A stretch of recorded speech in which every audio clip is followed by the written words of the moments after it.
A couple of folks asked to speak on behalf of the public comment section, but I would be remiss if I did not recognize the Honorable Mayor Emeritus Tom Rowland is in the house. Mayor Emeritus, thank you for joining us.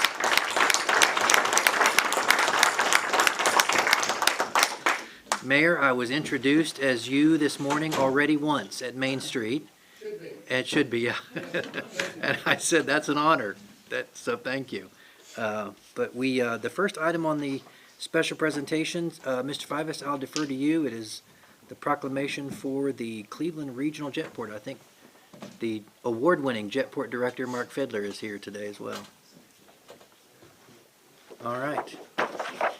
Mr. Fiedler, if you would join us at the podium. I know this is becoming familiar for you. I can't do this without my glasses.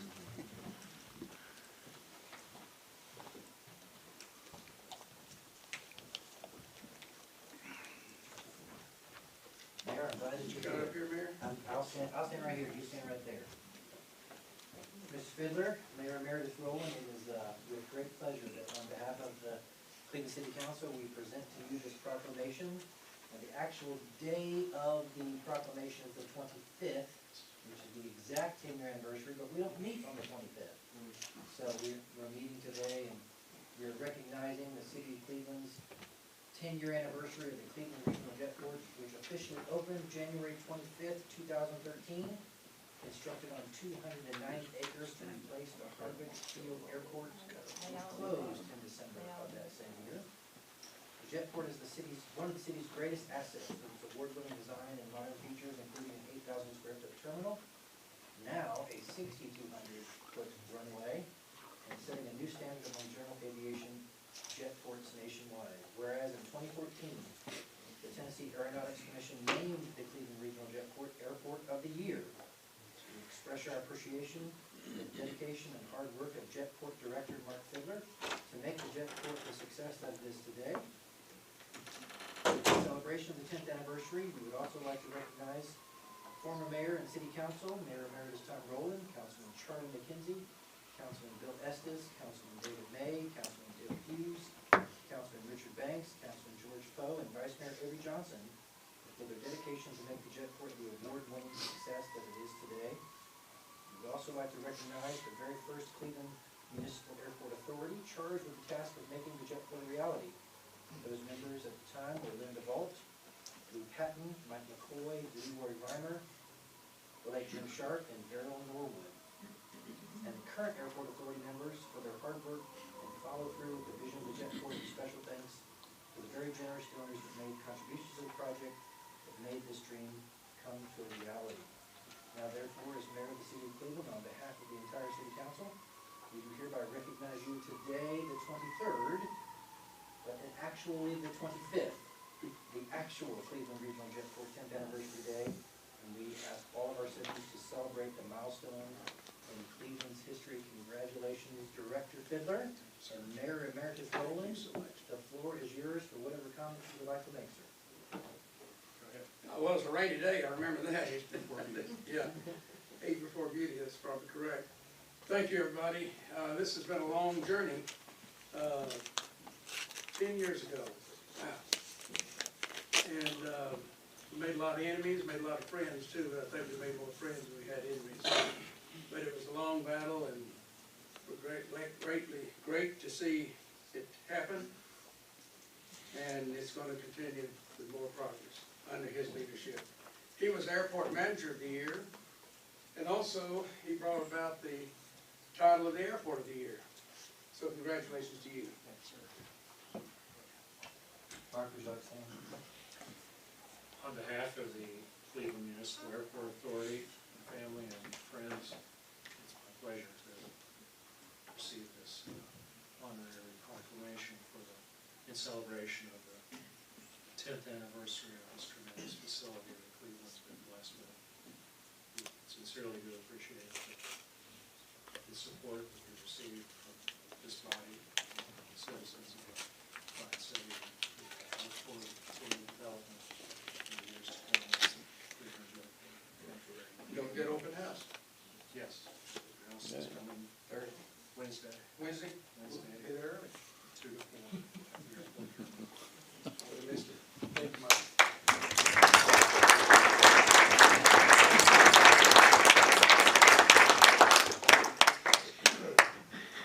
There are quite a few council members that were on the council at the time. Any comments from council members on this milestone? Vice Mayor. Just, yeah, I remember serving on a couple of committees concerning the airport, especially the one between the city and the county. We all came together.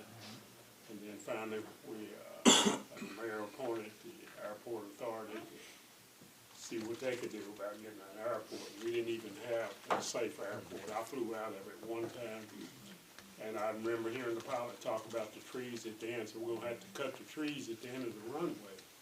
And I looked up and saw the trees, and I thought, is this thing gonna get up in the air and get over them trees or what? I was afraid it wasn't gonna make it, but they did. They got over them, and they had talked to them. And then I wish I could tell you the story about Alan Jones, who sort of chaired that committee to get the airport authority. But I can't tell you the story about it. I'll let Alan tell you what he said to me about the airport. It was really a challenge, but it was very successful, thanks to Mark for all the hard work and all the hoops that we had to jump through in order to get to the airport. And finally, in the end, I think we ended up with 95% funding and 5% match. You know, a whole lot better than we could have ever done between the city and the county. We just couldn't get our heads together on it.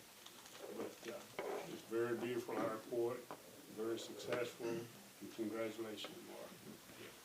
Thank you, Vice Well Mayor. done. Thank you, Vice Mayor. Any other comments from the council? Councilman Yeah, May? Mayor, the airport's certainly great for Cleveland today, but it's gonna be wonderful for Cleveland in the future. It's just would be unreal to end up with what we've got today in the future. And we made a decision, it was a good decision, and I'm certainly proud of everything that we did and the commission, so that's all I've got. Thank you, sir. Any other comments from the council?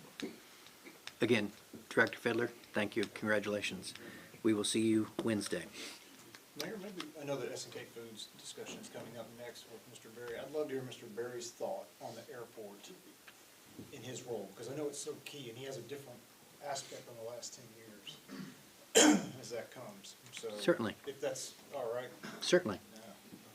Yeah. Mr. Berry, you're recognized. You're also next up on the agenda, so that was a good segue. Great. We got public comments, though. Got a couple of those Thank you. people. Doug Barry with Cleveland Bradley Chamber of Commerce and the Bradley Cleveland Industrial Development Board. The airport's been a tremendous asset since it opened up. We host company visits there in the conference room, the large meeting room, on a regular basis. In fact, we've had several occasions whereby we were the last site being visited in Tennessee for the day, and have had other states airplanes come into our airport to pick up people to take them to competing sites in an alternate state, and the first thing that ever comes out of the mouths of the pilots is, "You guys have the nicest airport we've ever been in." So, it's been very helpful to us from the day that we negotiated and expanded the Whirlpool facility in 2010. If you recall, they flew in, I think, 12 to 14 corporate aircraft for their first ever corporate board of directors meeting in a manufacturing plant. And we have another success story we hope to be sharing soon. But the first site visit from that company was about a 1-hour site visit in the conference room at the airport when they flew into our facility. So, very helpful to me. Thank you, Mr. Berry. Thank you, Councilman Estes. All right, that takes us to the public comment section, and we had a gentleman who requested if you would come to the podium and state your name for the record, and we're thankful that you're here. Yes, my name is John Shrinkle, and I just want to thank you for allowing me this opportunity on short notice to bring some safety concerns up, traffic concerns in one of the subdivisions, the Cookdale subdivision. Mr. Hughes is aware, and maybe some of you remember 3 or 4 years ago I was here and asked for some resolution to be taken, take care of a situation with speeding, people driving fast and erratic on Parkwood Trail, and you all voted to put stop signs up and make a three-way stop, and it really helped, and that's why you haven't seen me. But there's a concern, it's just, not recently, but it's continued to happen day after day after day. It's the same individuals. I've notified the police department a dozen times. They're probably tired of me calling.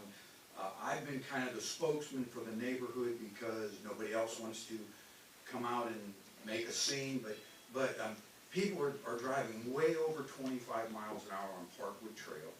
The stop sign, as you just mentioned not more than a half hour ago, doesn't mean anything. They're lawless. They just drive through it. Not everybody, but the ones that I'm making a point of, they use that road as a cut through so they don't have to go to Klingon Ridge Road and wait for the traffic. They cut through Parkwood Trail. They run the stop sign. They go through and come out at down by Peerless Road, Church of God of Prophecy. And just because they want to take a shortcut, it happens at lunchtime. Happens at 7:30 to 8 in the morning. It happens to between 4 and 5 in the afternoon. And it's a safety concern. We've discussed it before. I've talked to an engineer. I've talked to the police department. And the only solution that's going to make people drive 25 miles an hour, because we have people that can't hear that walk. We have people that walk their dogs. We have people that ride bicycles. We have people that walk their cats in a baby carriage. We have children, and three of my neighbors that have moved here recently, I can give you their names, it's not important, but they moved here and said, we would have never bought if we know the traffic was so bad. And I said, well, I've tried to take care of it, and the only resolution that I know of is to put speed humps, portable speed humps that can be taken out. The city attorney said that they can't do it because of a law, a statute, but I know that they can because Riceville has them, Etowah has them, Athens has them, and down off of Germantown Road, they have 8 of them in one subdivision. And I hit a speed hump one time going 35, and I know exactly where it is now. I don't go that way. And so that could resolve the problem. And the reason I'm the spokesman is because my house is on the corner. My living room window faces the stop sign. My wife and I play cards, we eat supper, we watch TV, and I see all what's going on. I've been hit in the elbow by a car mirror, cutting the grass. My neighbors won't let their kids play in the front yard. My other neighbor, Mrs. Herman, who just moved there and lost her husband, she says, I'm afraid to take my dog for a walk the way people drive. I was having a construction company do work at my house.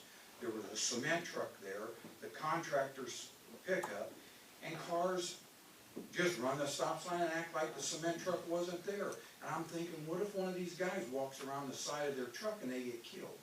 Well, nothing's happened so far, but I think it can be resolved with one easy way. I'll pay for the speed humps, but just put them in. After a month, they'll quit coming that way and we take them out. And I know they can't be that expensive, and maybe it will resolve an issue. I won't have to come back here again. And I haven't been here for 3 years, but you'll probably hear more of me because something needs to be done. I'm the one that sees it. You don't. Some of the neighbors that I've talked to, they say, well, we've never noticed that because their houses are up on the hill and they don't see the road. They don't see the traffic. But if you're walking, Mr. Cloud, you all probably know Mr. Cloud, he walks his dog and he has to get off the road because they just fly right on by. We've had an issue with the police chief knows of this, the young girl in the pink car that we've had an issue with. She's just, I feel sorry for her. She's a young girl, she's growing up, but she drives so erratic. Something has to be done.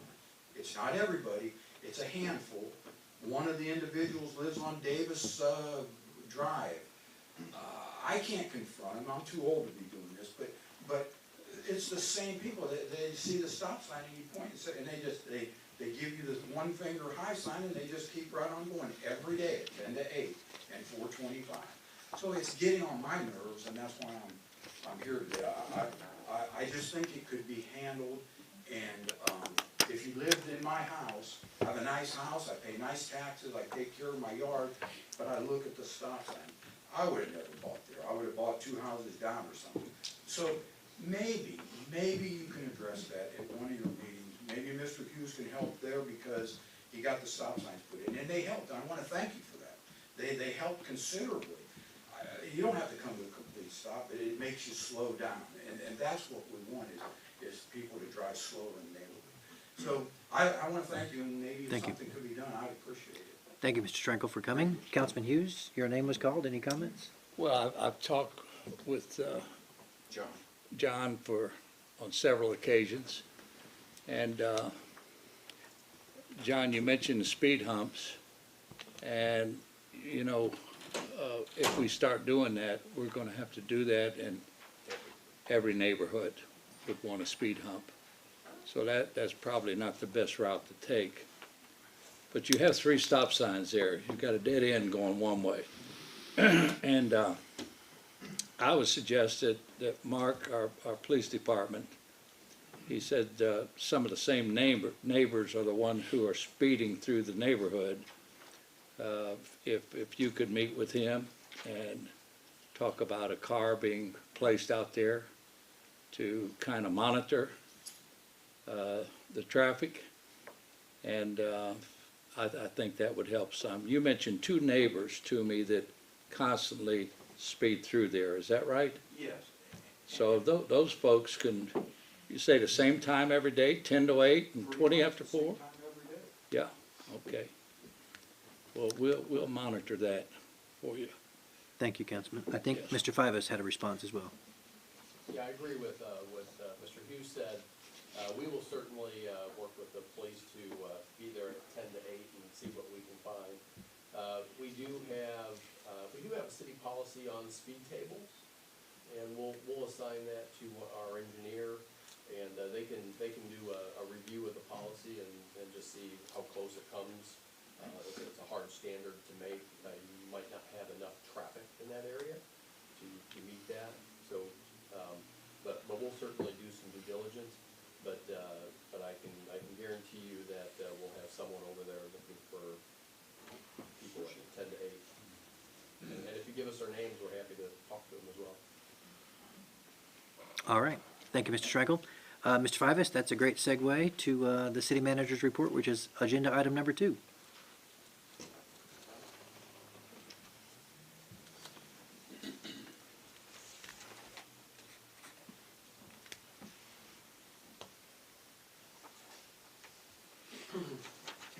Thank you, Mr. Mayor and the City Council.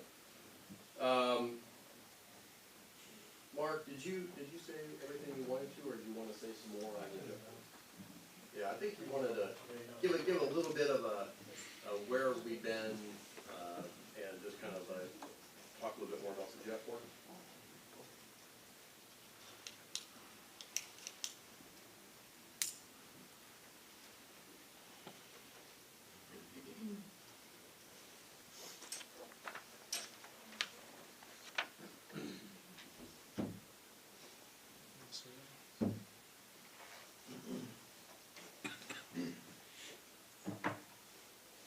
This is the most current high-resolution image that we have of the jet port. So a few things have changed since that was taken, but for the most part, it's a factual picture. I'd like to take a few minutes of your time, if possible, to bring you up to date on a few things about the airport, where we're at. We're almost on the verge of our 10th anniversary of operations at the airport. I think you may find some of this interesting. As you know, the jetport was opened for operation on January 25th of 2013. It was a dream that was realized after some 30 years in the making. And finally have the airport open and a functional facility. Originally, the runway was only 5,000 feet in length by 100 feet in width. Demand for a longer runway, suitable for executive cabin class jet operations, necessitated extension of the runway to 6,200 feet, which is its current length. Jetport flight operations can now be conducted in inclement weather conditions thanks to our satellite-based GPS instrument approach procedures, which allow aircraft to land with ceilings as low as 200 feet above ground level and 3/4 of a mile horizontal visibility. The difference between that and Chattanooga is that there's a 1/4 of a mile visibility requirement. Still go down as low as 200 feet AGL. We have to see the runway. We have to have an additional 1/4 mile because of the type of navigates we've got. Still very low landing minimums. Typically the airport is below landing minimums less than 10 hours a year, so it's hardly anything this way. Both runways 3 and 2-1 are equipped with medium intensity pilot controlled LED type lighting, as well as the adjacent full-length parallel taxiways. The runway in lighting and precision approach path indication lights are installed on both runway approach ends.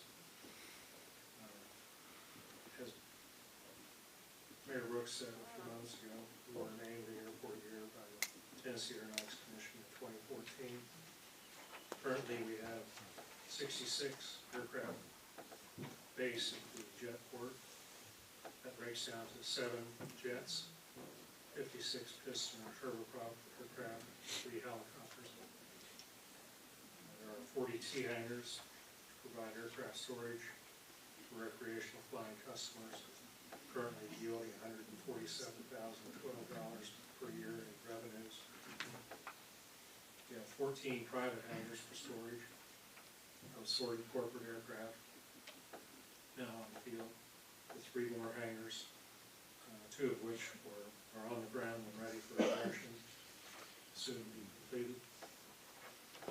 Private hangar revenues for land leases are now $149,124 per year. 2 hangars owned by the authority utilized for storage and aircraft maintenance. Hangar number N14 generates approximately $31,000 annually. That's the hangar that we bought the last day of last year. Bought that from an individual, Mr. Michael Quayle. They gave us a tremendous below market value price on that. And the other hangar, which is N1, which is the 100 by 100 foot maintenance hangar, generates $30,000 a year in lease revenues. All hangars are occupied by tenants who purchase fuel from the FBO Azure Flight Support. Every gallon of fuel dispensed, 12 cents, which are retained by the city for fuel storage fees, in addition to the profit margin on top of the fuel sale. Our award-winning conference room serves as an impressive front door for visitors to the community. Frequently hear comments from passengers transiting the terminal who are overwhelmed with the beauty of the structure and the superior service received while visiting Cleveland. Updated FAA operational statistics reflect an average of 200 flights per week, 41% which are general aviation, 36% which are air taxi operations, and 20% transient general aviation air operations, and 3% military ops. Jetport is manned 7 days a week from 7 a.m. to 6 p.m. daily, every day of the year except for Christmas. In FY22, we pumped 257,225 gallons of fuel, generating a revenue of $1,127,957. Erlanger's Life Force 1 air ambulance service is located on the jetport, equipped with a new Airbus DC-135 helicopter. Citizens of Cleveland and Bradley County receive acute medical care Air Force One is the busiest of the 6 bases manned by in our region. And finally, a strong demand for additional T-hangar storage space continues to be the common theme across the state. Presently, we have a waiting list where over 70 individuals seeking storage space at Jetport. As people continue to migrate to Cleveland, the demand for hangar space escalates. This continues to grow every week, and it's just many people have been on there for a long time, but they still call and ask, what's the update on hangars, when y'all got built? So we're hoping that we have an answer for them soon, we can do something to help that situation. Any questions? Any questions from the council? Yeah, what do you think it will look like in 10 years from this date? We'll continue developing to the north past the water treatment plant. We've already got commitments on parcels of lease property in the new area that we developed. Right now, there is another taxi lane that runs down here. We've got a hangar going here, another hangar that's going in right here. Now, talking to a fellow about hangar space here, we'd like to put in more T-hangars like these buildings are in this area right here. So we will continue to develop. This is as far in this section right here as we can develop. Our next area of development will be up here on the north end.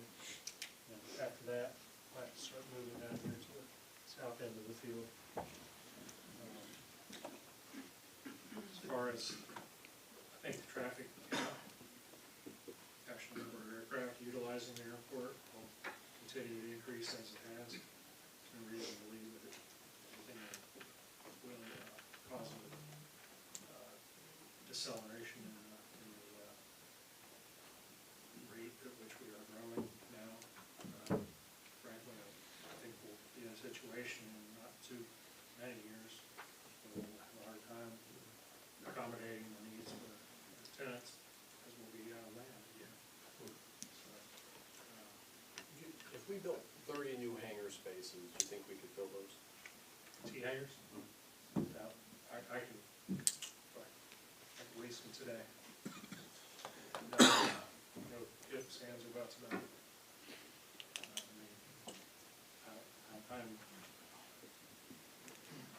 as honest as I can be when I say every day I get a phone call from somebody wanting to know if we have hangar space available. Is it looking for some hangar space, or because they like our facility? Both, actually. And they come in and the rest of it, and if they coincidentally happen to live in the area or are moving to the area, they're very excited about the possibility of parking their aircraft here on the field. Were you here when that was just dust out there? Yes, yeah, I was here before we started pouring concrete. It's been a great project. I'm supposed to, headed for retirement eventually here. I've spent most of my career I've spent all of my professional career involved in aviation. I've worked projects for Federal Express worldwide, hub facilities, and on-airport projects for them. And the opportunity came to try something different with Cleveland. I was ready to get out of the flying business also. So we were anxious, accepted the opportunity, got retired, came in, and very happy. It's been much rewarding of all the projects I'd say I've worked on in my lifetime. And thank you for that opportunity. We're glad you found your way here. We have an award-winning Jetport because of the award-winning director. Glad appreciate it. Any other comments from the council? Thank you, Mr. Fiddler. Mr. Fivas, back to you. Thank you, Mark.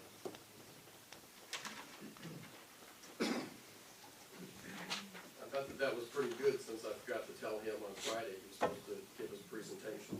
Very good. So, we appreciate your flexibility.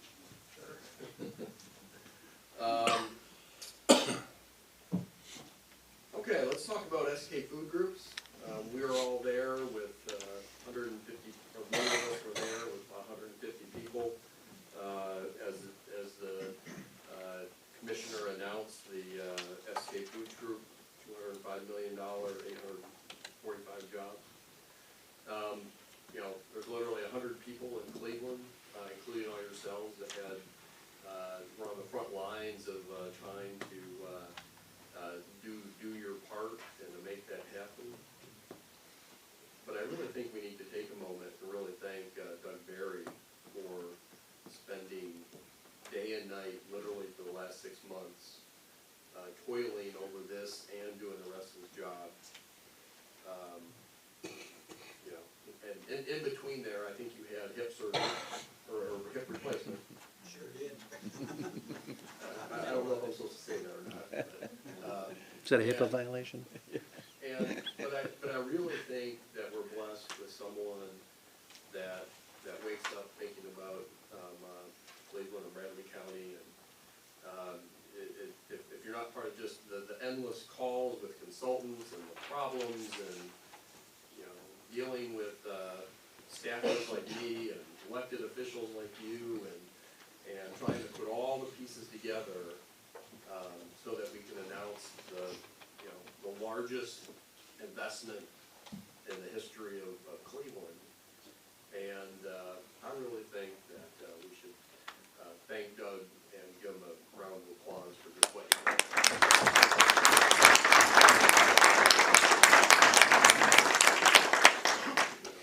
Because I sincerely mean that he, you know, I think there was a tear in his eye on all the hard work and trying to make this happen.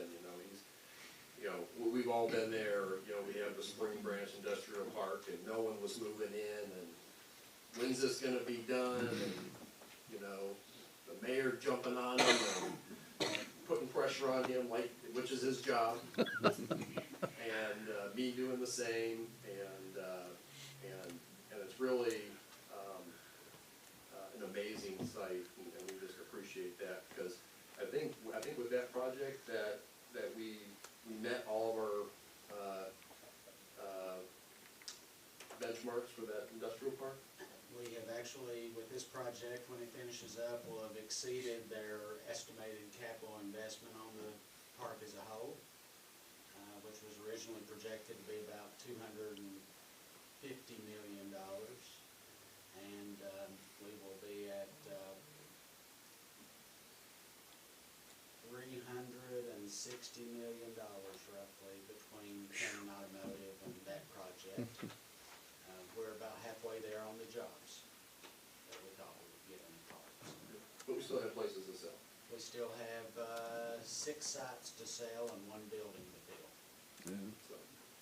So in saying that, I just think that, I think the elected officials know how much time and energy it takes to do that, but just you know, you're dealing, you know, in this case, it was West Coast people, so you're getting up early and working late just to have a 5 o'clock conversation, and it's really a undertaking, and we just really appreciate everything and that the chamber and yourself have done to do that. Also want to thank the council. You know, today we have something on the agenda.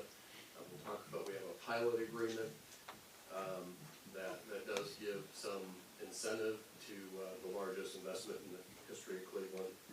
I think that, originally, they have $25 million in taxes, and this abatement would be about $10 million of the 25. Yes. So over 20 years, they'll still be paying about $15 million in property taxes. 15 years. 15 years, I'm sorry. So you talk about helping our budget and helping with, to pay the bills and to make those things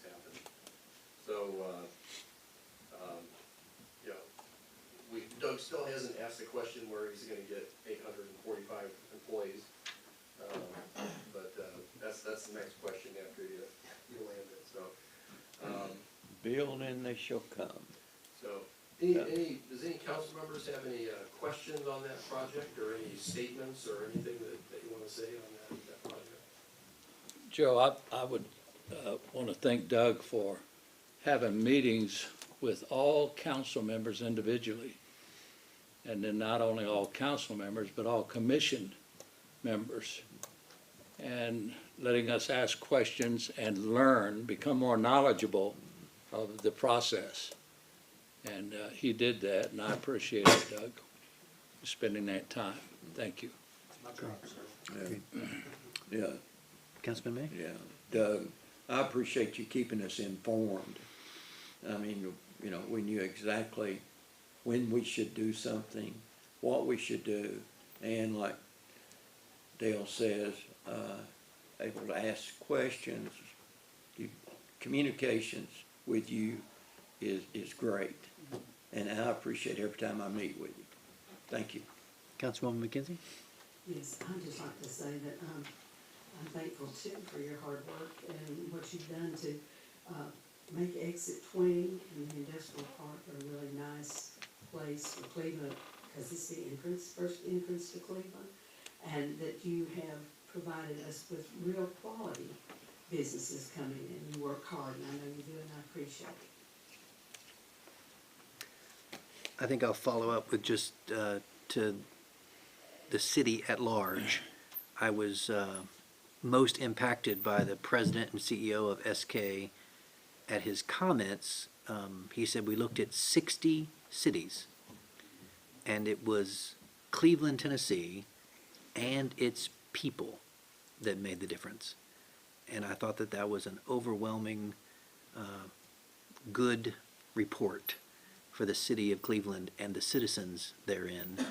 And I'm very grateful for those words from their president. Meant a great deal to me, and I wanted to express that to the city at large. You know, it's funny you say that, and certainly don't want to divulge anything confidential, but you know, as we met with them when they've come to the city, is you can see as we started to telling our story and telling what Cleveland is all about and what we had to offer, and I think they were surprised at what we had to offer, but it was really, to your point, as you could see their body language change as the more that they asked questions and we answered them as honestly, and that's really one of Doug's one of his better traits is his level of honesty. Is whether you want to hear it or not. I knew there would be something else added. Well, But I think that it was really, I think it went above and beyond from my standpoint of just being a numbers. You know, they're just looking to get the best deals. I think they were looking for the right community and the right fit. Would you echo some of that? Actually, I think this is a very unique project in today's world of economic development. It's more transactional, unfortunately, and it's been one of my frustrations, being an old-timer in the business, having been around project negotiations since 1985 in my career. And one of the things that struck me about this company, it was a more traditional search to what I grew up in the business scene, and the fact that they spent so much time here in the community. And that showed me early on that they were doing a much deeper dive into who we are, and it was reflective of the company's recognition that they were building their largest facility, their flagship for who they are as a company is going to be here in Cleveland. And the thing I'm proudest of, besides the 100+ people that would have contributed in the course of 15 months of negotiations, is that we compete against communities that are much larger than us now. Our competition was Greenville, South Carolina, where BMW sits. We it's Cartersville, Georgia, which is a larger city, but it's also part of the core metro of Atlanta. And that's a pretty good indicator that we've got our act together as a community as a whole. It does create challenges that we'll have to face. You talk about employing. One of the reasons I was attracted to this project was because they had a reasonable pace of building up their company. It's a 7-year plan to get to their build out, and that averages out to a little over 100, adding about 125 jobs a year. That's sensitivity to the labor market condition and our community as a whole. So everything that I've seen with this project is that they understand they're coming to be part of a larger industrial sector, a diverse industrial sector, and they want to come in and target population that hasn't traditionally been engaged in the manufacturing sector and grow with the community. Plus, we needed something savory to make here, so. And I think one thing I was probably the most proud of is that we had a meeting with many of our current manufacturers in Cleveland, which, you know, when you talk about competition and employees and trying to keep that, it's always difficult. But just really, it shows you what kind of community we are, is that every one of those manufacturers that just were honest and said, you know, what they thought about the community and which was generally good. But I think that gave them a great feedback on who we are and that we have those relationships and that there, and don't you think that was an important piece? Oh, I was pretty scared the day we were inviting industry from town in to talk to them. They could have easily said, we don't want you here. I remember that day. There's no labor. They could have undermined the project quickly, but it shows the relationships that we do build here and the community that we have. And no, they were very helpful to that process. I owe them phone calls this afternoon to thank them, by the way. I've not reached out to them yet to notify them that the project that we announced is the one they participated in. Because they did not know who the company was either during that time. So. Mayor, question for Joe and or Doug. To what extent, if any, did the Pi Center impact their decision to make this location? It was one of the first things they cited when they contacted me to tell me they'd made a decision to come here. It was very influential in the school system. Both school systems have participated in the dialogues. I'll be involved in employee build-out, but the Pi Center, and a unique approach to training up and interacting, creating direct interactions between your employers and your students of the future and employees of the future. The president of the company said that he has never seen anything like that in his career. And the lead consultant on the project said he's toured over 200 career and technical education centers in his working life. And he looked at the president of the company when he made that comment and said, I can assure you that you have never seen anything like this in the United States. Mr. Fivas? Any more comments, Doug? No. Okay. Thank you, and I'm sure if you have any more comments, you'll mention them. Moving on to item C. Actually, I want to do D. We have an official groundbreaking of the City Hall redevelopment projects, and that's slated for Monday, February 13th at 12 o'clock, and it'll be an affair to remember. Does anyone, and it says that's still proposed, so it's critical that everyone can be there. Does anyone have any time conflicts? Clear. If that changes, we will change the time. We'll probably hold off on announcing it for a few days, but if there are any conflicts, let us know and we can work around that. Noon, 13 Feb. It'll be at the site. So it'll be 1 hour before we start here. Want to just take a few minutes and give you an update on on where we've been and where we're going. Of course, we all remember, many of you remember, is that the reason that we did this project was initially because the company that owned the summit, that they said that they wanted to provide a better housing location for their residents. The people that were in there, you know, they didn't have kitchens, it was needed, in desperate need of repair, and they had to make a decision, and we worked with them, and part of that was taking the building and looking at a redevelopment. Those residents got a brand new facility, great new opportunity for their new lives, and I think you have to remember where it started and how we got into this. We spent a lot of time looking for the right thing. The city council, having many conversations, we had two priorities. It has to be one of a civic center in the downtown, and it had to have some historic quality that we wanted, and we could never, throughout our processes, find someone that would invest the money to make it historic or bring it back, or to make it into kind of a city center. Looking at this idea, we talked about it on December 12th, decided to move in this direction, and it provides a lot of, it's really a mixed-use project. You have a opportunity for a deli type bakery on the ground floor that can help facilitate food needs within the building.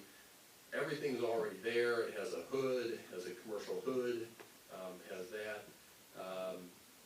The ground floor will be, the lobby will be restored. I'm gonna have Brian Turner in a moment tell you what we found out on that. It will be restored back to what the lobby looked like as close as possible in 1928 when it opened. The marble floors are still underneath there, a lot of the marble stairs are there, and that's really what our goal, and really the gift, a lot of this gift is giving this space back to the residents of Cleveland, the places that they can use, you know, and there. We have needs as a city hall. We have 4 empty office space, or not 4, we have 4 more employees than what we do for offices. At some point, we would have to invest in these offices, or do something different, and we couldn't really get more offices in here, so there was some organizational and business need as well. All those things that you know. Want to, you know, of course, the timeline that we laid out is to get a plan, get some drawings, get those in front of the council, and try to have something shovel-ready or out to bid probably late summer. At this point, we've named a project manager, Brian Turner, who's here, and you know Brian. Brian has a unique skill to be the project manager for this, and he's done a lot of our project management on Avery Johnson Park and working on several other projects, and he has a knack for being organized and getting things done. Brian is also a architecture graduate from Georgia Tech, and so he has some specialized skill, not to mention he's obviously a building official, and he teaches most of the classes, or a lot of the classes for building officials at the state. So we have an asset there. He's gonna be our lead person. Part of this team is, we have an engineer, and Jonathan Sean is our, part of our team, who's the finance piece of this. And we're rocking and rolling and ready to go. At this point, I'm gonna go through just some other things that we've done. If you have specific questions, Brian or I can do this. I wanna hand it over to Brian to tell a little bit what's going on inside the building. We have RFQs out for, which is to get an architect to come in and do the designs and all those things. On your agenda today, we have like a $2,000 thing for someone to do as-built for the Roy's building, because we don't know what the current conditions are. So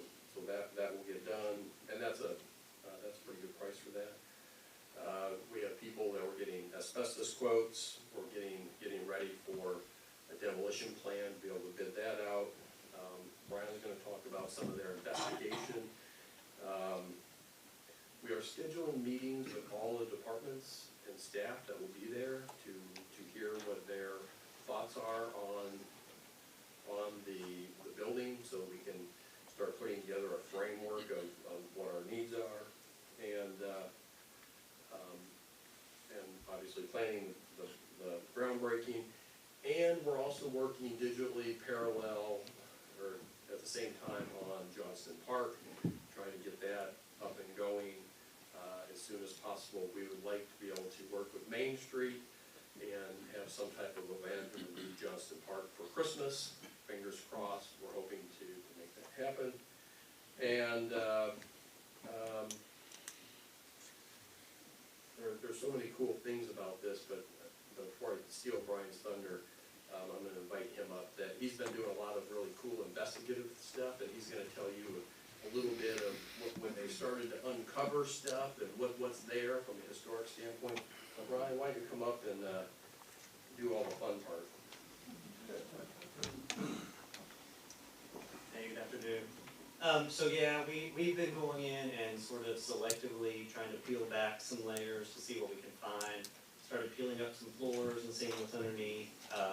We have found the original terrazzo floor still in the lobby, so we have found some of the original plaster ceilings behind all of the drop ceilings. And really right now we're just trying to see what's there, take inventory, and peel back the layers to get it to where it was before. I think the best find we've had so far, for those of you who have been in the building and are familiar with the layout, when you walk in on your left, there's a marble stair that goes up and there's a landing, and it ends right now on a wall. We opened that wall up a little bit, and there's actually another set of marble stairs that continues on up to the floor above, and those are there, and from what we've seen so far, appear to be in good condition. So we have several pictures of the Cherokee lobby. You don't see that side of it in those pictures, so we didn't know those stairs continued up.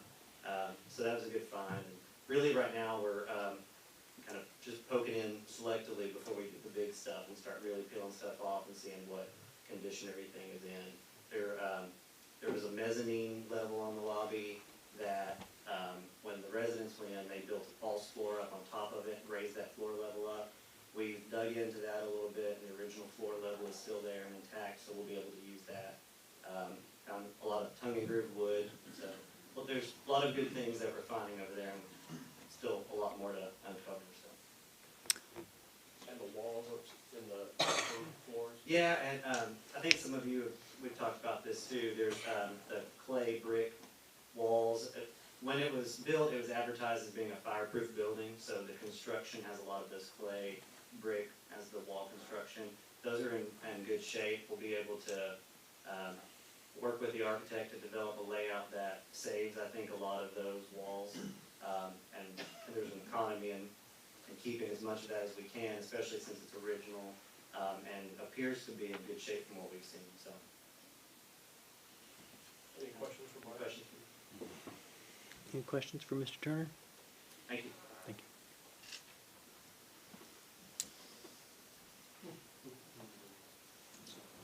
The one thing I did not mention that we'll need some help on is pictures.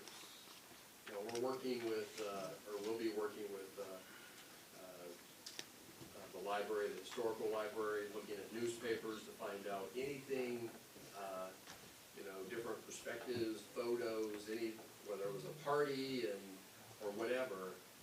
If anyone knows or has scrapbooks from between now and 1960, we would love to, inside or out, we would love to get our hands on as many pictures as possible as we do that, and we have to kind of put that out there for a call to the community to help us do that, because we don't have a tremendous amount of pictures. And the restaurant downstairs, it's interesting, and many of you maybe know this, is that the elevator goes to the restaurant right downstairs, because that's where they cooked all the food and then brought it up to the dining room upstairs. There was never a restaurant or upstairs, it was all cooked downstairs and brought up the elevator. So, it's all a puzzle, and we're trying to figure it out. Any questions on that? Anything? Joe, Yeah. I got one.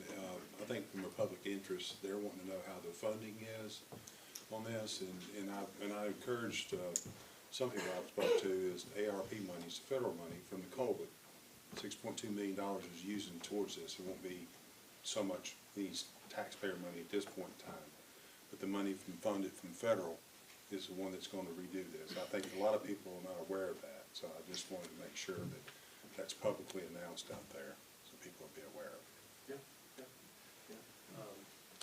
Any comments on that? Yeah, I mean, you know, we have the ARP funds, there's some small amount of bond funds that probably primarily be spent on the Lois building, not necessarily the Summit building. So we hope to be able to do the Cherokee City Hall piece with all federal funds. That's our goal. You know, we have had conversations with the developers of the Sanda Mill, who use historical tax credits, and that's one thing that the architect will help us do with, is to get the historic tax credits. You get about 20% return for money that you invest in construction. They said that their process for the Sanda Mill was pretty straightforward. So if you did that, that would probably bring between $1 million and $1.5 million back to us. We still need to research that.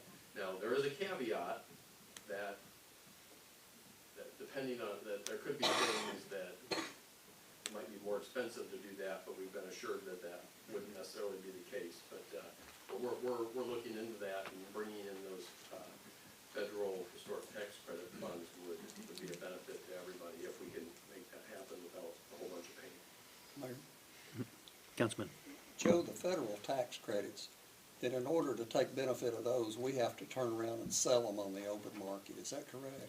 Yeah, you basically, you get, they give you, and this isn't literal, this is by example, is you get the tax credits, they give you the tax credits, and then what you said is, then you put them out on the market, and developers that need to have taxes, tax relief for different projects, they buy them, and they can use those for tax relief on their projects. Gotcha. Thank you. And we get the proceeds from that. Thank you. Thank you, sir. Any other questions? Mr. Fivas? Yes, thank you. Just want to let you know, and many of you probably have seen some articles on this, is that landfill fees for scrap tires have increased. At our staff meeting this morning, we had a robust conversation on that. They used to be $1.50, and for every scrap tire now, they're going up to $10 for every tire. And from a community standpoint, there's not a lot of people that are going to spend $40 to dispose of their 4 tires that they just took off their cars to take there. The way the state law is written is we don't believe that you can actually take Bradley County tires to a different county. I'm checking on that, but I think that's what I would call the law. So it's kind of a captive market. What that could lead to is a bunch more scrap tires. And it's, I think that Marcia, who is not here, I think they just, I think you were out there for some of those. I think they hauled away about 9,000 tires out there on exit 20. And just think of what 10,000 times 10, I mean, that's $90,000 and just taking them to the dump. So that could be a challenge for us. On top of that, they're also raising fees that our staff told us this morning on mattresses. What did you tell me? What were they before? 20. So be on the lookout for mattresses and so it brings that we have a number of people say, that don't live in the city, that are dropping their goods off in the city to be taken care of, I think we're gonna see a huge explosion of a lot of that. We know that it goes on right now, but we think that we have just seen the tip of the iceberg on some of those as they increase their costs. Mr. Fivas, and I'm just gonna follow up briefly. Part of the problem and the research that's being done in Nashville right now at Tasser is that the litter grants that are given by the state do not go to the municipalities. They go direct to the counties, and we do not receive that, but yet we are expected to clean up the litter just like the county is. The county is doing this raising of the scrap tires and mattresses. Is there any discussion that part of these additional proceeds should go to the city for our cleanup efforts as well? It's been Christmas lately, so I'm just. Are you asking if the county's gonna give us money? I think I would just like to have that idea mentioned into the record, simply because part of the problem with the scrap tire cleanup right now is it's not budgeted at the county, nor is it budgeted in the city, and we actually think it's about to get worse. Cause what happens is, you have your tire operators, and they, when you go take your tires, and you see on your little bill, it's, I don't know what it is, $4 or $5 a tire, and they charge you a disposal fee, is that money goes to the state, they process it, they probably take their cut, and then they send it back to the counties per the state statute, and that money is supposed to be directly used for cleanup of scrap tires. And that's the money that you're talking about, and we don't see any of that. That is correct. I will say though, is I think the county has been instrumental and been helpful on cleaning up some of the tires out at Exit. And to your point, there was a direct appropriation, and Chairman Mylan Blake of the commission, the finance chairman, did a $30,000 direct appropriation. Yeah. But that was at one time, Yeah. and there's no promise of that tomorrow. And I haven't looked at their budget to see where their $80,000 to $100,000, where that goes, and what that goes for. So, but in response to this, and our planning staff and code enforcement staff is working on a fairly comprehensive rewrite of some of our scrap tire ordinances. Some of it is storage of scrap tires at some of the facilities. Right now, you drive by and there's mounds of scrap tires, used tires, whatever term you want, at some of these tire places. Part of it is that we're gonna require them to house some of those inside, that they have to be able to store them under cover. There is an environmental issue with mosquitoes and stuff like that.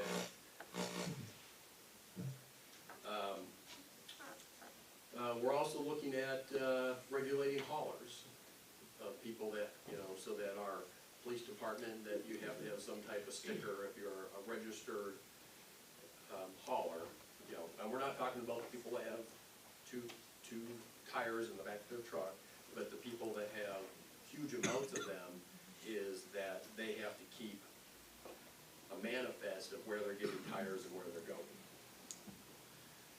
Still in the early stages, we hope to be able to bring back and get some feedback from the council on that. We hate to do that, but on a weekly basis, and you don't hear most of it, is we find them on back alleys. Jonathan, weekly. That is just, Tom, I think Tommy's here, you guys get them every week, don't you? Yes. 3 o'clock on So, council. Council input. So stay tuned on that. I don't have any additional reports. Anyone have any questions on any of those items? Joe, I would hope that the county would join with the city on this for two things, that, you know, we all live in the Bradley County, even though we live in the city, but also as city residents, we do pay county taxes too, so I hope that they would look at that and take that into consideration to help us with the tire and mattress cleanup, to try to join together. If they get reimbursed for it, it's to help us to keep our community clean in that part, so I would ask that. That's all I have there. I will add that I do have a copy of the RFP, or the RFQ rather. And this is out, be advertised this week.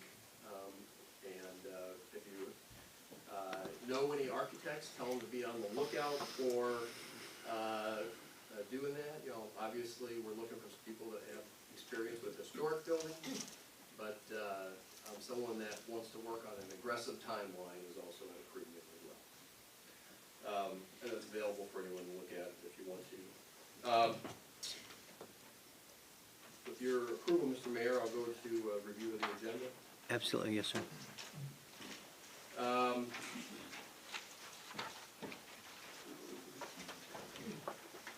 At the 3 o'clock agenda, we have 3 consent items. Tim's gonna read them. What did he say? He said Tim's leaving. We say what we He want. got called out. At the consent agenda, item A is adopting the 2022 updated Bradley County Natural Hazardous Mitigation Plan. This is something that we do on an annual basis. We do have a copy of it here in the room, if you wanted to look at that before you vote on that. It's a robust document, and there's probably nothing substantial in that, but you're welcome to spend as much time as you want looking at it. Item number 7D is approval of a fire hydrant extension project at the Cleveland Jetport for future hangar construction. Mark Fiddler was here, talking about the expansions, and he talked about some of those, is that they do have a need. The fire code actually changed in the last 2 years, that they do have a need to put in an additional fire hydrant to service. In the past, we had, you know, there's some private hangars being built, and the state's giving us some money to build 10 more T hangars, which we should start moving on fairly soon. This fire hydrant will service all of those. So what we're proposing is that we would essentially do this work as far as this fire hydrant, and then we'll roll this cost, which is about $25,000, into the repayment of the capital project for the 10 hangars.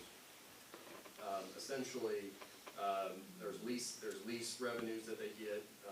We're getting about $1.5 million, and so when we get to doing that, is that we're just saying, hey, we're gonna pay this, but we're gonna be paid back when we start getting payments on that.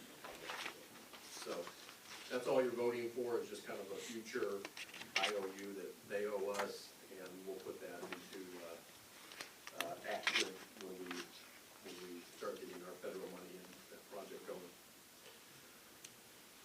Item C, we have an addendum IA for the Cherokee Restoration as-built proposal for Studio 2323, architecture and design. For the Cherokee Hotel, we have every nook and cranny surveyed, and we have an as-built on how thick every wall is, on where everything is, to the best, and we've done that a little bit ago.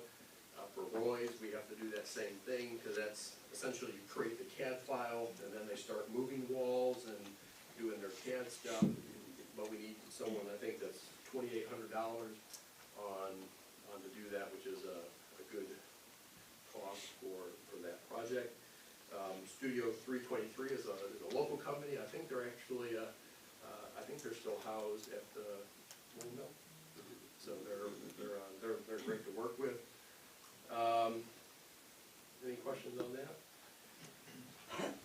Then moving to item 8A, and we could probably just start our conversations on this. Well, let me, I'm gonna come back to that. Item 10A, which is on new business, is the approval of a pilot agreement with SK Foods. We can talk a little bit about that. Then we have ordinance 23-01, is municipal code Title 7 to revise the International Fire Code. Code got modified when we did our last revision in 2020 to have in neighborhoods that have more than 30 houses to have 2 entrances. Right now, our past practice has always been to have 1 entrance, and there really wasn't a code by that. And it was brought to our attention that we had this new item that we had that we're still working. In looking at that, we want to, well, let me back up. The fire code, generally, you don't have any ability to amend that. So this is an exception. Is that the fire code, it is what it is, and you have to adopt it and live by it with whatever it is. There are appendixes that are not adopted by the state that the city council does not have to go by or even adopt or do anything with those. And this entrance issue is one of those, and it's in Appendix D of the fire code. We adopted something that said the 30 homes. In looking at that, and we researched to figure out, and I get a copy of this to everyone, is what's the norm? What are other communities doing? And right now, Hamilton County is 199. Columbia, Tennessee is 200. Chattanooga is 199. Johnson City has 30, with 100 being for multifamily. Cooksville and Verne are 10 or 20. Morristown is 99. It varies a lot. What we want to do is have a conversation and find the right number for the city of Cleveland on doing that. Now, there are safety issues. In the past, we've never had any conditions that you need to have more than 1 entrance, I think in any of our subdivisions. We're making a recommendation, but certainly it'll be part of the dialogue. I think initially when we made the recommendation, we only had what the closest communities to us, which are Chattanooga, Hamilton County, what were they doing, and that was the recommendation we took. Now, we found some other information that was a little bit lower, and wanted to have a dialogue about that, and set this for the future. So, I'm sure that that's clear as mud. Anyone have any questions on that? Any questions from the council? The fire chief, and I believe, I don't think, Fire Marshal, Chris Bates is here as well. He's, is it 2 years you've been Fire Marshal? He does a fantastic job. Chief Gaylor is here, and they're happy to address any questions that they have. I think that I don't want to speak for them, but I think they're generally just looking for direction on what it is. There are some life safety issues that always need to be taken into account, but I think that, like I said, our recommendation was the 200, but we're happy to go up or down or whatever, any direction. I have a thought, it's not really a question. I've always appreciated Councilman May's attention to this because of his past experience. And when these come up for our own adoption, I mean, I really lean on what he says from up here. But sitting on the planning commission, ingress and egress can be very different into, let's say, a 50-home subdivision. You can have stacking lanes, you can have decel lanes, I mean, it can make a big difference for trucks. It's not just the number of homes. It's really about getting a piece of equipment in and out, or in, I guess. Or is this written to get people out? You know, I'm not sure the genesis of this. That seems like a variable that needs to be taken into consideration, because I know it comes to a couple of us up here knows what comes to the planning commission every month, you know, especially in the past 18 months. The main concern is at some point you're too big of a neighborhood. We think having sometimes you're too big of a neighborhood just to have one in and out, because you could have something happen at that entrance, that you could have something, at some point, there's a point of no return that you want to have multiple ways out. And that's really the question of what we're. And even something, what considers a neighborhood? You know, like King's Den, multiple neighborhoods with one ingress egress to North Lee. Yeah. You know, so we need to, I mean, you gotta get into the weeds on something like this. But Bill, when you talk about, also look at the safety end of it. You know, I lived in subdivisions with one entrance. And the beauty of it, you do not have that pass-through traffic.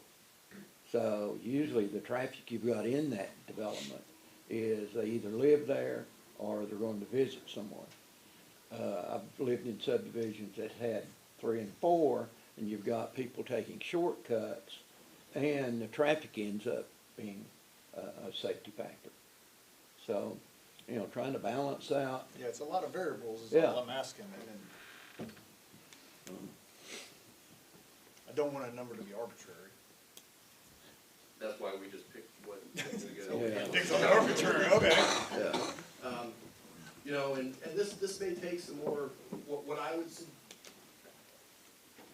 as we talk about this, is I would move, you know, you can, this is an ordinance, so there's 2 readings. If you just adopt what we have and then you change to go and have a different thought, you can have a discussion at the next meeting and go. So anything you today, you're not locked in on any way that you're going, but we haven't had a chance to discuss it. Joe, I had a question.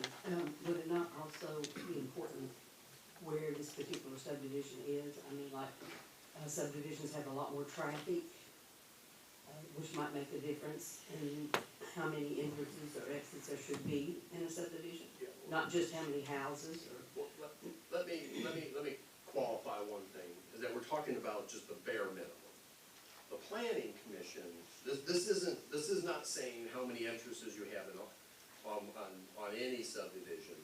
This is just the bare minimum of what you can have, is that there's, to your question is, you can have a subdivision that needs, below this, that has 2 or 3 different things, and the planning commission can require that. So they still have all their abilities to go up and, is that correct, Jonathan? So you can go up and beyond that in a PUD or something like that, depending on the traffic conditions, depending on what's around it, depending on all of those things. This just sets the floor for, maybe it's the ceiling, I'd have to think about how that is. Maybe it's the ceiling of what a number is that you can't go below because we're deeming it unsafe from a fire standpoint. So, How are you defining units in this? This is 200 units. I think it's single-family units. Yeah. So a quad is a quad. Apartment complex, then if it's a 200 unit apartment complex, that would. So a quad counts as 4. Yeah, quad. Yeah. Okay, well, I mean, that's gonna be important when we define these terms. We get that all the time, right? You know, how many can we put on how much acreage? So I think that might be one thing you can be a little more specific with.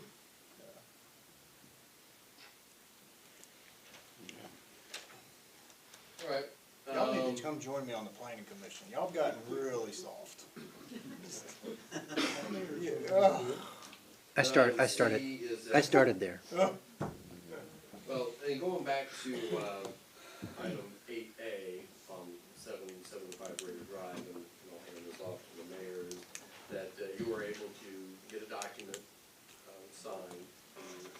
pass it out to everyone. And I'll hand the ball off to you on how, have a little conversation on how we want to proceed at 3 o'clock. Sure. Thank you, Mr. Fivas. So, unfinished business item 8 for the 3 o'clock meeting.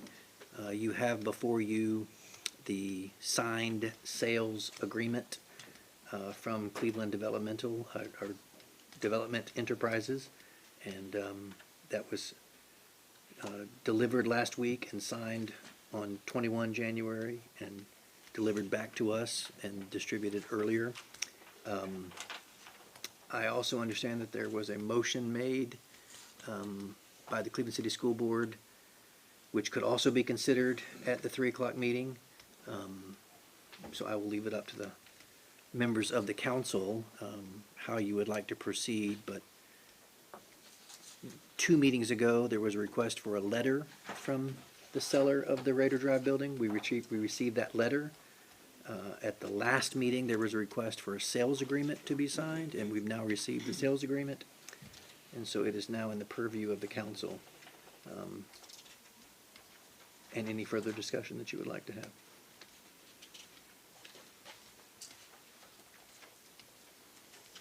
Mr. Kessler?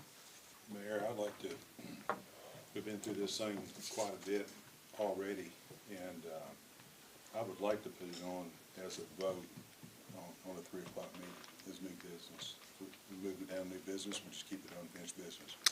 I think it can remain as unfinished, and you can still call for a vote at that time. Yeah, and I like the city council to consider in requiring this property. Mayor, and this is for my colleagues, I was confused when we left here at our last meeting. Sent an email, copied everybody and their brother on it, saying how I interpreted our votes. I would like to know what the actual cost is to the city, including closing costs, as best we can guesstimate, above the $759. So our motion was to approve $759. We never talked about closing costs. This contract says we absorb closing costs. So what's the total cost to the city? I'd like to know that before 3 o'clock.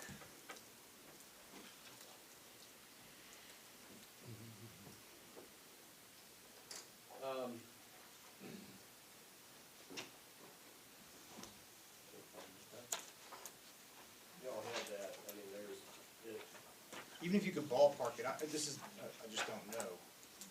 well, it depends on, it may depend on what the intent of the council is and what the intent of the provider is.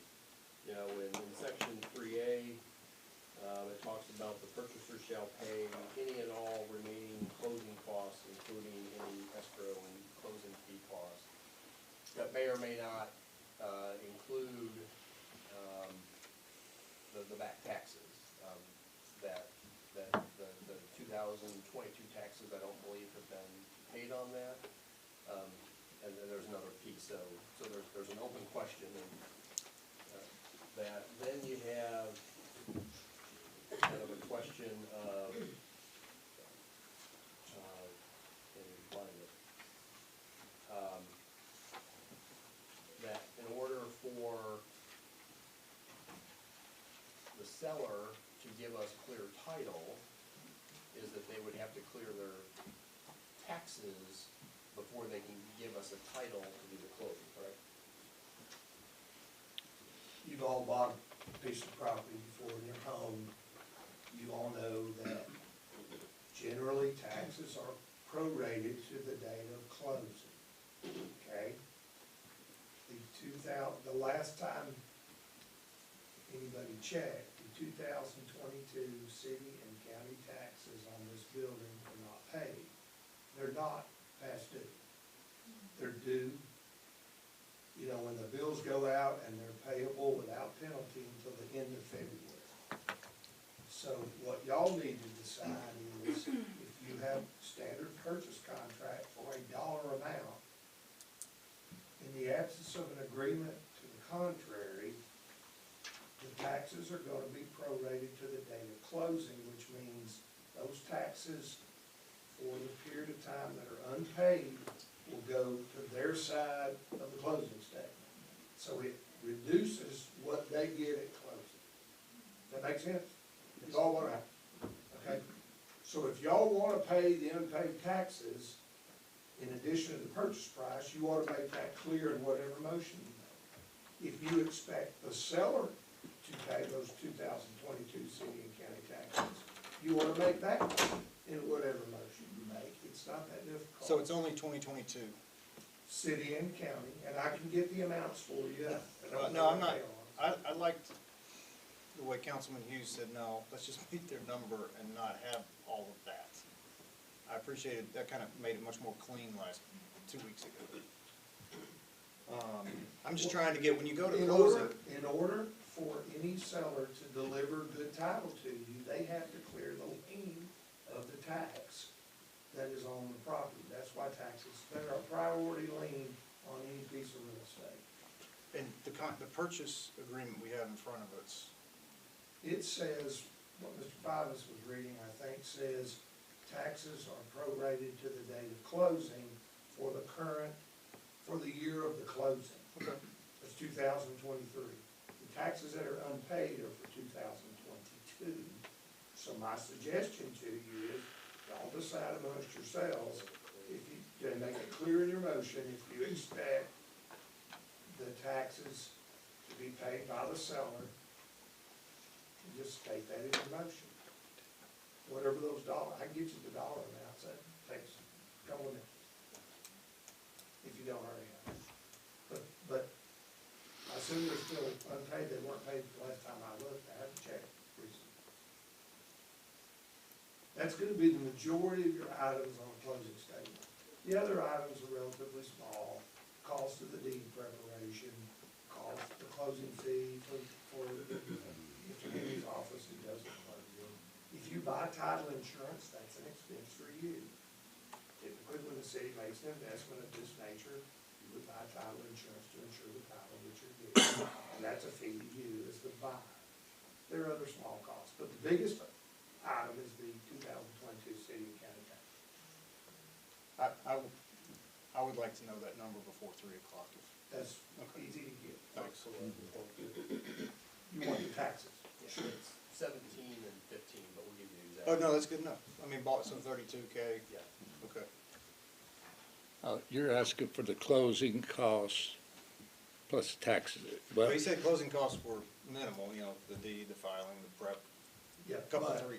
But in my opinion, you would be remiss if you did not make your intent clear about whether you expect to absorb that as an additional expense or whether you expect the buyer to Sure. respond.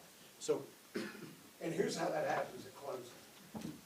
If the buyer's paying it, you bring your funds and the closing agent will then deduct those amounts from what they would otherwise receive as their final check, and the closing agent will pay the city and pay the county the unpaid tax amount. That's how it happens when you buy. so I hear you recommending that if we go this route with a motion at 3, in the motion, there needs to be 2 clarifying pieces. 1, 2022 property taxes and other closing costs. Yes, sir.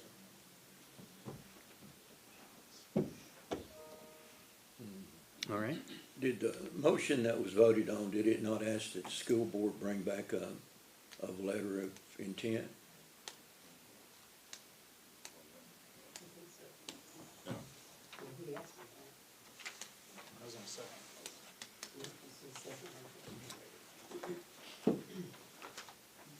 Well, the agenda as delivered today does say that there is a Cleveland City School Board proposal, Mr. Fivas. there is a proposal. I didn't hear this one. The agenda as delivered to us today does indicate that there is a Cleveland City School Board proposal.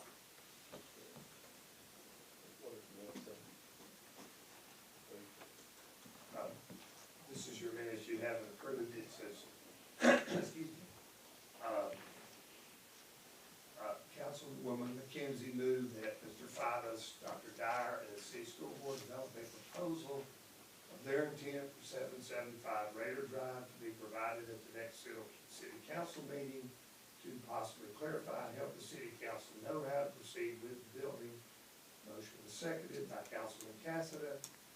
Councilwoman McKenzie stated if we could obtain the building, it would be a good thing for the city schools, and it's not costing the taxpayers, we can work it out. She thinks we should look at it. If not, we can say no. Upon roll call, the motion unanimously passed. I think to clarify that, I actually asked for an MOU on that.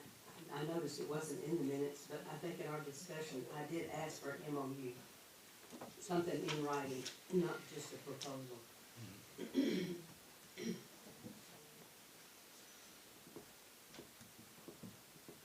It's not in the minutes, because I read that and I didn't see the minutes, but that was in the discussion.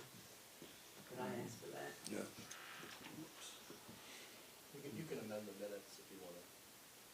Well, I'd like to do that, because Well, I'd like that's, to ask that you bring a tape recording, because that was not part of the motion. it was part of the discussion. Yeah, oh, yeah, definitely. Yeah, it was part of the discussion. It was my intent for it to be part of the motion, it was part of that discussion.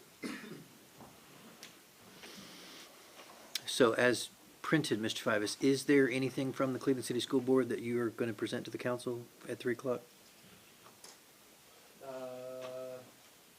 They had a study that, Dr. Dyer provided to, us, and then we provided to you, and you can read it if you want, or we can talk about it later.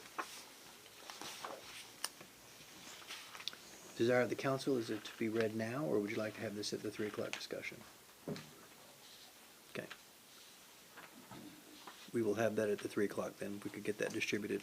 I don't see it. Is it in the packet, Christie?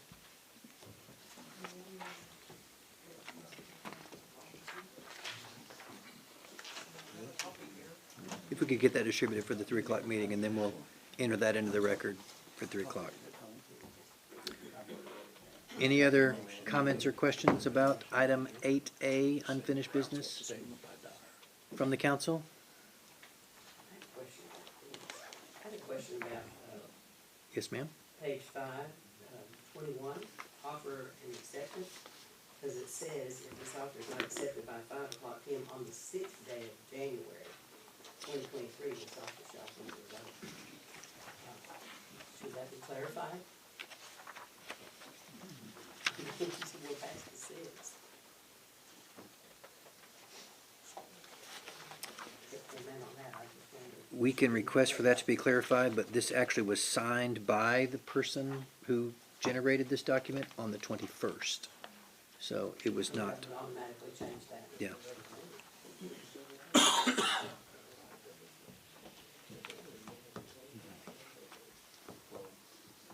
Then, can I continue the discussion, Mr.? Certainly. What do you think about that? My guess would be Mr. Preston's office prepared it and they changed the number and didn't change that clause. I don't know, that's speculation. Perhaps Mayor Brooks knows that. If that's where, that's my understanding is that document came from Mr. Preston's office. That's my understanding, is that right, Mayor? That is correct. Yeah, so my guess is they changed the number without changing that paragraph, and it's just their oversight on Mr. Preston and his staff's part. I guess you could have clarity on that, but the reality is all you can do at this point is vote on whether you're willing to buy it for a certain price, clarify the issue about the taxes and closing costs, and then see if you can close the transaction. Because as written, Ms. McKenzie's right. It's, the offer is signed and dated after that paragraph. So it was probably a typo by them. But I don't know that, but I assume it's a typographical error. They just didn't. It was not signed, this document was not signed until the 21st, so we could speculate that that should be accepted by the 26th instead of the 6th. Gives us a, I just wondered if there is a certain amount of time that's normal for that, or can I say it like, or Mr. Preston had a solid amount of time? Thanks. I know that this is a modified agreement, so I will just have to wait till after the 3 o'clock and see how the council would like to proceed. I think he's sent letters, he's sent sales agreements, he's sent everything he possibly can to try to, I just didn't want it to Certainly. affect it in any way, the vote. certainly. Just wanted clarification on it. The other issue you, if you notice, is it requires you, if you decide to buy it, to close by the end of January. That was my concern. Thank you. All right. Any other questions? Mayor, I would think the reference to the 6th probably is an oversight, since Mr. Preston has signed the agreement on January the 21st, it looks like. I would concur. And it is verbatim, that language was in the previous document. That didn't change, that's why again, I don't know this, because I haven't spoken with any of them. I can only assume since it was in there before, they didn't change it, it was an oversight on their part. But it does specify that we should close by the end of January? Yes, ma'am, that didn't change, the previous document had the same closing date. And it's the end of January. All right. Is there any other discussion on item 8A for the 3 o'clock agenda? Seeing none, there has been, Mr. Fivas, there was no update on 10C, distribution and possible modifications to employee recruitment. 3 o'clock. There has also been a request to have the reports of council members also delayed until 3 o'clock. Is there any objection to that? All right. Having no objection, that concludes our 1 o'clock work session agenda, and it is 2:39.